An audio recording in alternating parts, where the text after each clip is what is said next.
you're brought up in a system, in a belief system that prevents you from gaining access to that frontier of discovery, and you transition out of it. There are plenty of religious people who are just fine doing science. And for them, for example, and among them would be Francis Collins. He's a devout Christian, and he's head of the NIH. I mean, for a while he was head of the Genome Project. His significant political influence on the science portfolio of the nation. For him, the science informs his religion, rather than vice versa. Okay, and so that's probably the most secure posture to take if you want to continue to participate on the frontier of research. If you start having your religion tell you what science you're going to find, the history of that exercise is one of abject failure, and you might as well just go back home, because it's not going to work. The history of that just demonstrates that it doesn't work. So that's how people do it. They've done it. Balcony, yes, right there, sir. What makes globular clusters stable? Woo.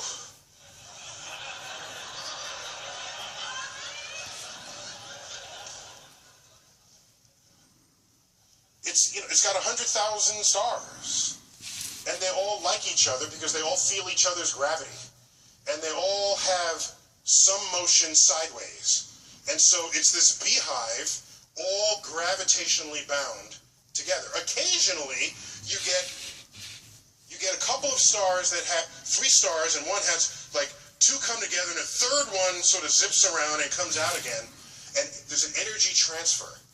When that happens, you can actually kick a star to have higher than the escape velocity of that system. And so a globular cluster will slowly evaporate into the galaxy, very slowly. They're actually quite tightly bound, but when this happens, you can do models of this, and you just see stars interact in a cosmic ballet choreographed by the forces of gravity. And when that unfolds, you see a star get kicked out.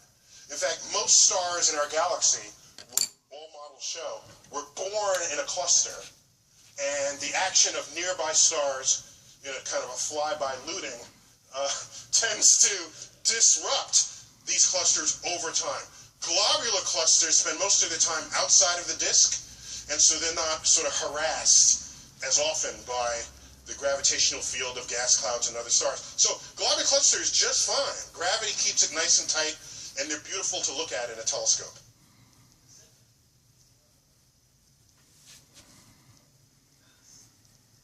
Oh, the center of by the way, a globular cluster through a telescope and through a photograph, it looks pretty dense, but the average distance between stars remains huge. It's not so dense that you're going to get some kind of a black hole in the center. It's not like the center of the galaxy, for example, where there's a lot of very dense action going on. Globular clusters, most pathways through it won't even ever hit a star. Mostly empty space.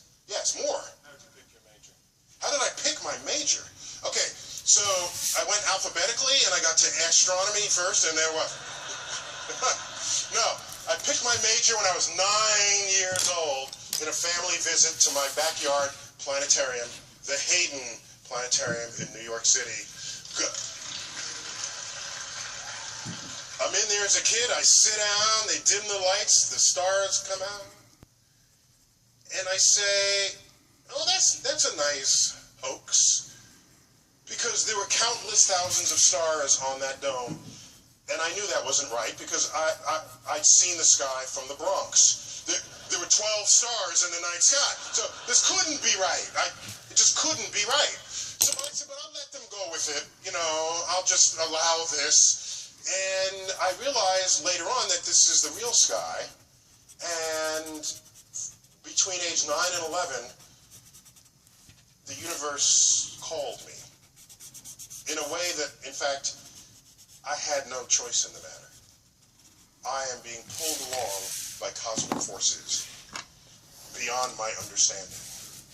So I've been thinking about the universe since age 9.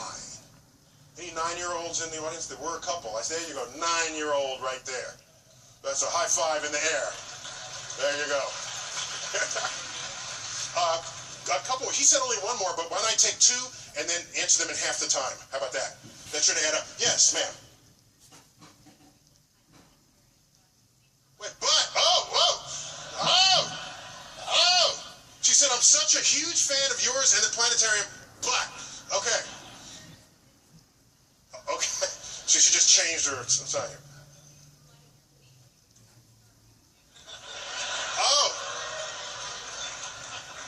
She said, I'd seen light on my feet. Am I a dancer?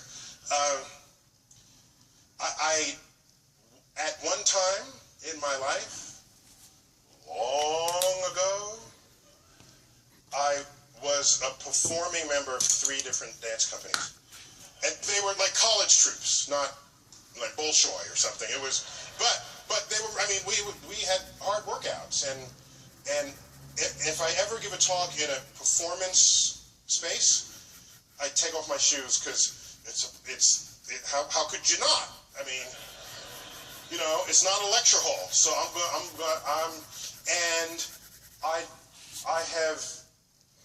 I've longed to be in the dancing shape that I once was, but when I was dancing, I wasn't writing books. So that is simply a chapter in my past. And I quote for you 2 or 3 lines from Desiderata. I am taking kindly the counsel of the years, gracefully surrendering my things of youth. Question right here, yes. Louder!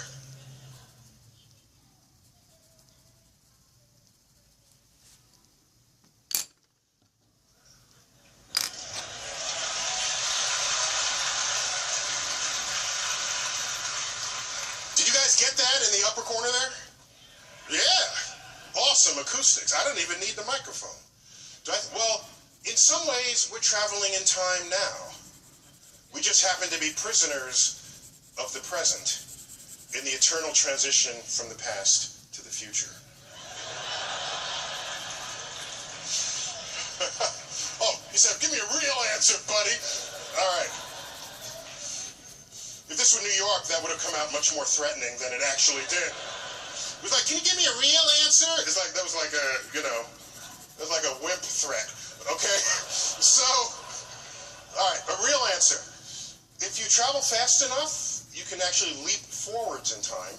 Relativity specifies that you travel a good fraction of the speed of light. Time will tick more slowly for you than all your loved ones back on Earth. If your journey is too long, you might be gone for 10 years, and everyone else on Earth ages 100. So you've effectively gone into the future, and then everyone you knew when you left Earth is now dead, right? So there's a cost to going into the future in that way. If you want to go into the past, that's a little more problematical. Because if you go into the past and find a way to prevent your parents from meeting, then you would have never been born to then go into the past to prevent your parents from meeting. Her head is exploding now, I think. No. There are some suggestions about how to go into the past, but you go on a trajectory, a space-time trajectory that does not intersect back with yourself. So you can't really interfere with your own past. And so that requires huge energy to execute. And it went, well, we're still pulling oil out of the ground, so there's no energy anywhere close to acquiring. So the simplest way is to go forward in time by traveling very fast. How fast? A lot faster than any piece of hardware we've ever made. So the answer is no right now. It's not technologically realistic to time travel. So that's reserved for science fiction at this point, such as Doctor Who's TARDIS, or anything else. Okay. Well, is it what was that the 2 or is that the 1? How about what? Who's got the best question here? We'll go. Who's got what? We got what? She's around ready to bust the gasket here. Okay, so ma'am, this is the last question of the evening. So I don't want to put pressure on you or anything, but this will be how this evening is remembered. Okay? Okay, go.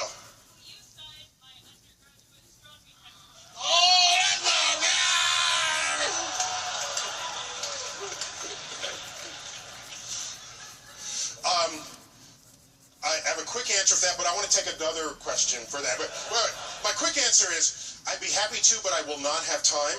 So on my website is my address. Just mail me the book. I'd be happy to sign it and send it back to you. Okay? I do that all the time, and it's fine. Okay? Who's got an awesomest question? We got 12 hands pointing in. Sir.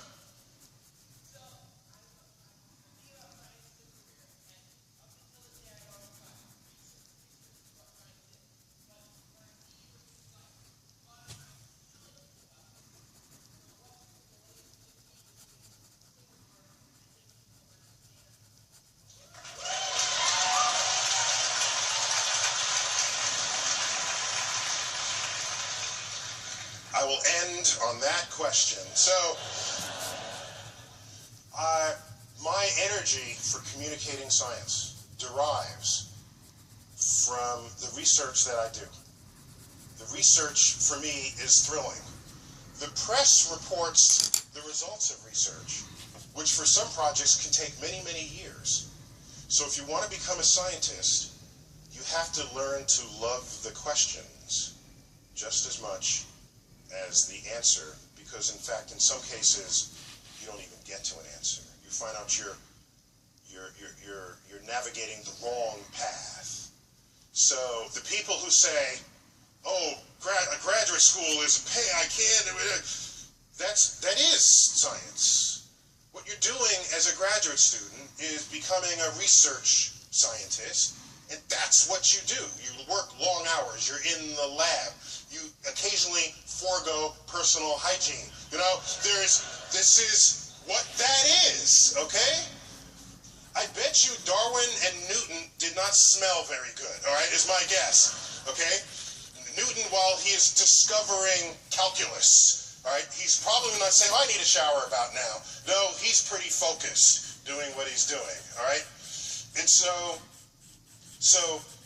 that's where I derive my energy to share the passion. Now, I would do so no matter what.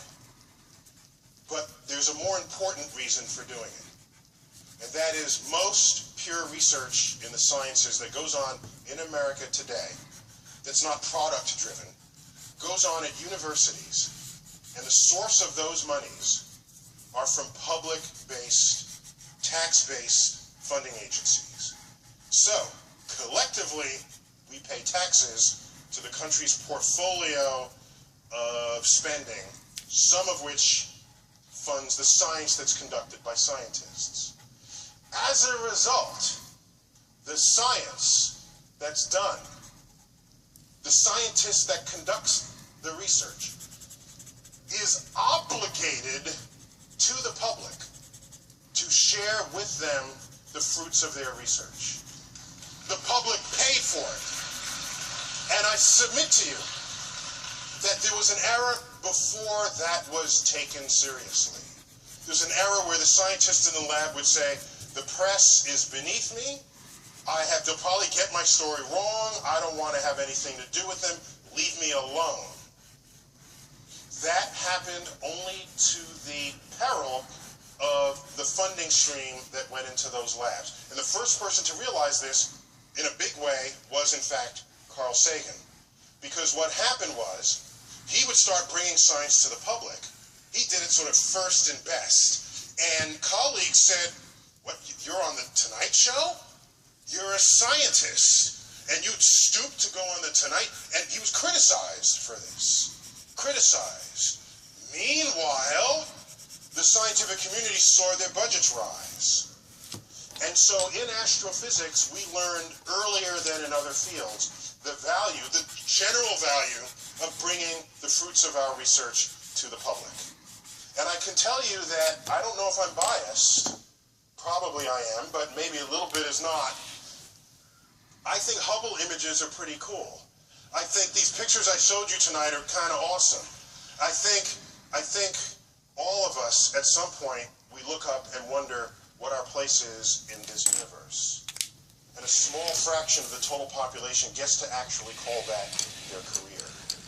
So at no time do I take it for granted that it is not only a privilege to study the universe, It's an honor to do so with the sanction of those who are taxpayers.